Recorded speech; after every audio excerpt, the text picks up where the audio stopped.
कादवन जलाशय परियोजना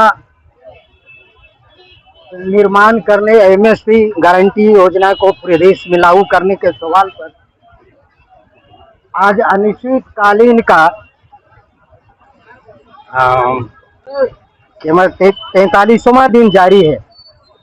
ये धरना का 43वां दिन जारी है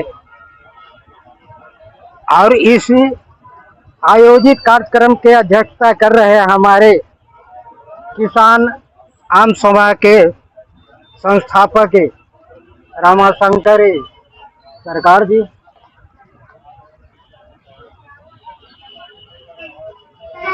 धरना का संचालन कर रहे हैं हमारे किसान नेता रोहतास जिला प्रवक्ता कमलेश पटेल जी, हमारे भांते साहब और तमाम हमारे बुद्धिजीवी साथी राहुल जी, जो समय पर आकर बहुत सारी अपनी भूमिका निभाने का काम किए हैं। सभी साथियों को मैं हार्दिक अभिनंदन करता हूं। मित्रों, सवाल तो बहुत सारा सवाल है, लेकिन सारे सवालों को, सारे समस्याओं को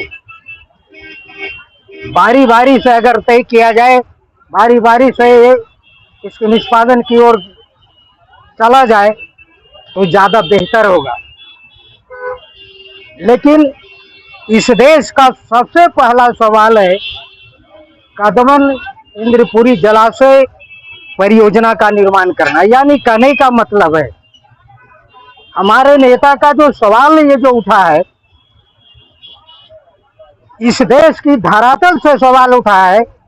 आप जानते हैं कि हमारा देश कृषि प्रधान देश है और कृषि प्रधान देशों में प्रधानता तभी समझी जाती जब किसानों के अंदर पीड़ा जो उत्पन्न हो गया है, वो पीड़ा सबसे पहली पीड़ा है पूरी खेतों में पानी लाना, सिंचाई का समुचित व्यवस्था करना। और जब तक सिंचाई की समुचित व्यवस्था नहीं होता है देश के अंदर, तो किसानों को कोई मात्र नाम लेने से नहीं होगा कि कृषि प्रधान देश है।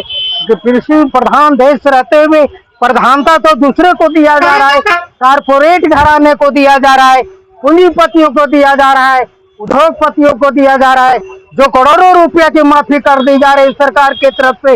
लेकिन एक सवाल छोटा, जो पूरा देश जिंदा है, पूरा देश उसी पर चल रहा है, चाहे यहाँ की सरकार हो या नौकरशाह हो या पूंजीपति हो, सारे लोगों को जो है किसानों पर आधारित है, जमीन पर आधारित है, फसल पर आधारित है।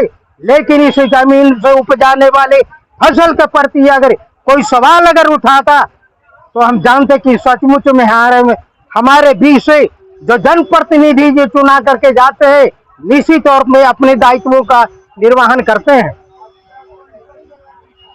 लेकिन मित्रों, ये सवाल के दरमियान में आपके सवालों पर हमने सासाराम की धरती पर आया और हिंदुस्तान की धरती पर यह सवाल उठ रही है। हमारे राष्ट्रीय नेता की हालत चिंताजनक है, लेकिन सुप्रीम कोर्ट बात बना करके और चली जा रही है। केंद्र सरकार की कोई सुनवाई नहीं हो रही है, किसी को सुनने की कोई जरूरत नहीं समझ रहा है, जबकि देश का धरातल का असली सवाल है, असली समस्या है, जिस समस्या पर कोई नहीं बोल रहा है। तो जनप्रतिनिधि जो हमारे बीच आते हैं, हमारे बीच आकर हमारे सवालों पर बात करते हैं, हमारे दर्दों की बात करते हैं, हम आपसों को भाईचारे की बात करते हैं, पूरी व्यवहारिक तौर पर आते हैं, बहुत लुभावने वादे करने आते हैं, और आने के बाद जब हमारा बहुमूल्य जो वोट है वो हमको झांसा देकर लेते हैं, और झांसा देकर लेने के बाद आप देख रहे हैं कि उसी गिरोह में चले जाता है जहां प्रतिनिधियों को, जनप्रतिनिधियों को बेचा जा रहा है, खरीदा जा रहा है। आप हिंदुस्तान के जो संसदीय प्रणाली की बात करेंगे तो बहुत सारी बातें आ जाएगी, लेकिन मैं उतना भी जाना नहीं चाहता। खरीद फरोख्त जो हमारे जनप्रतिनिधियों की एक पेशा हो गई है, पार्लियामेंट के दरवाजे पर जाने के बाद पूंजीपतियों का व्यवसाय वहां शुरू हो जाता है और हमारा जनप्रतिनिधि बिक जाते हैं उन लोगों के हाथों में।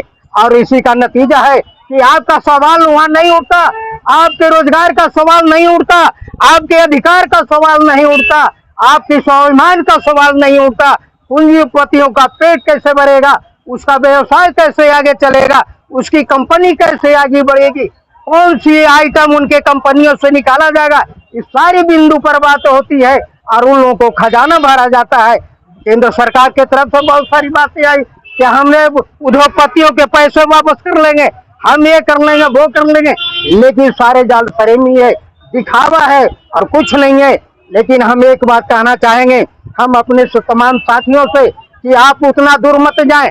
आपका सबसे पहला काम है अपनी लोगों के बीच के आदमियों को मजबूत करना, अपने बीच के आदमियों के दिमाग में भरना और उनको समझाना कि आपका असली सवाल है, आपकी रोजमर्रा का सवाल है, आपकी जो मेहनत करते हैं उसकी जो है उचित मूल्य देने का, लेने का सवाल है।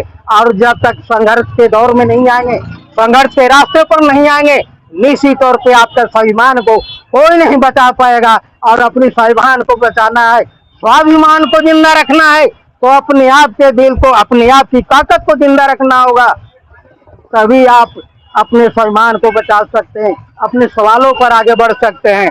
हम यहाँ बैठे हुए धर्मार्थियों के रूप में हैं, यहाँ के जिला प्रशासन के तरफ से कि क्या हुआ नहीं हुआ सारी बातें हमारे अध्यक्ष महोदय ने बता दी और मैंने भी देखा, पूरा जिला बिहार जान गया है।